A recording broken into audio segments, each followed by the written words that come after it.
The first edition of this year's college football playoff rankings will be unveiled tonight in between games of the Champions Classic. To the left, you have the teams I have ranked in the top six.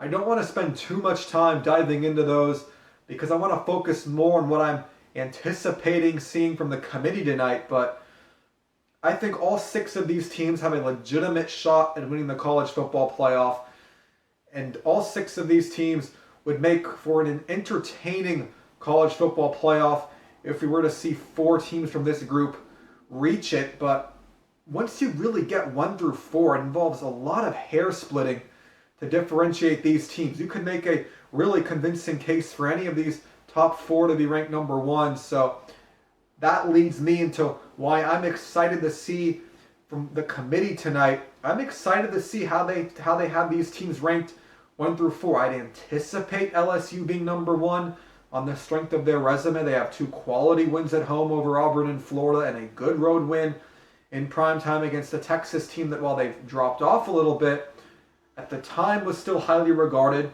was a little bit more healthy back then, and was also really charged up to play in front of their home fans in primetime. So you have that resume for LSU, and you also have the eye test. To some people, they look like the best team in college football.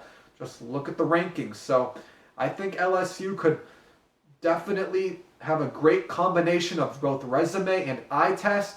So I expect them to be number 1. But looking ahead now to 2 through 4, I think there's much more drama around that because you have 3 teams in that range: Ohio State, Clemson, and Alabama. In the order I just said them is the order of likelihood. I think they'd end up at number 2. I'll start with Ohio State. The Buckeyes, to many people, look like the best team in college football. I agree by a slight edge. I think the Buckeyes are the best team, but again, we just have to wait for them to play each other to really get a finite answer on that. But based on what we've seen so far, I give a slight edge to Ohio State.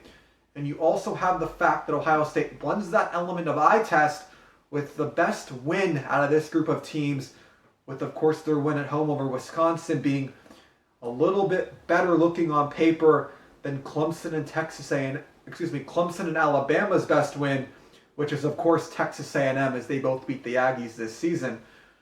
So I think that blend gives Ohio State a slight edge at number 2. At number 3, the second most likely team to be number 2, so I'd probably anticipate them being number 3. It's the Clemson Tigers. I know they haven't beaten anybody yet, but Alabama hasn't really either. I said they share the same best win, being Texas A&M, so does what happened last January come into play at all? You would like to think it doesn't, but the committee's human just like us. They saw what Clemson did when they dominated college football and Alabama as they won the college football playoff last year, so does that at all give Clemson a shot to be number 2? If we see the Tigers logo pop up besides the number 2, then that means that, yes, what we saw last year, fair or not, matters.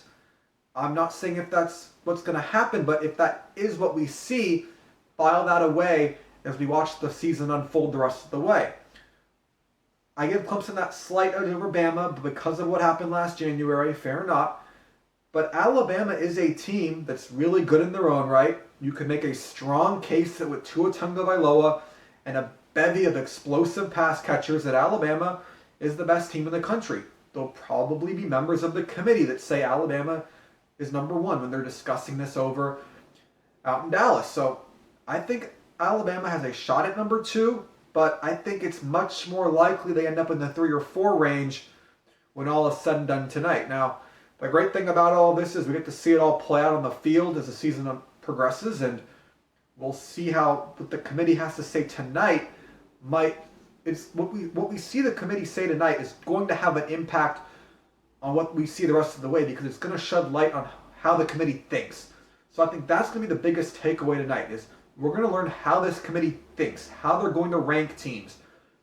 And I think those are the storylines I'm going to keep an eye on at the top of the rankings. But as you get closer to 6 through 8, when you're now dividing up the one-loss teams, I think there's going to be something to take away from that range as well. Now, it might be more on a broader scale of what they're going to value, but you have a Georgia team in that mix, an Oklahoma team in that mix, and an Oregon team Georgia has the two best wins in terms of resume out of those three, being Florida and Notre Dame. But they have the worst loss of that group, which is South Carolina.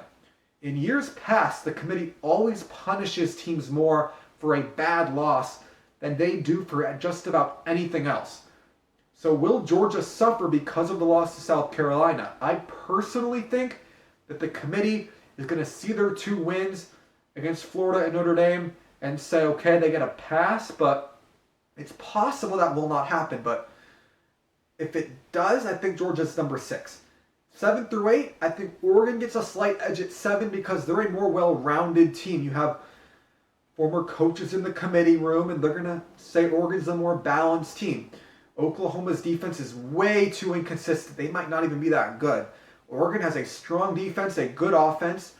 Their one loss came all the way back in week 1 against Auburn, while Oklahoma's loss came against a Kansas State team that's A, not as good as Auburn, but B, came in their last time out at the end of October. So I would probably think the committee gives an edge to Oregon there, but we're just going to have to wait to find out. And I think that's really the thing. We're going to have to wait to find out and see how the committee stacks things up tonight.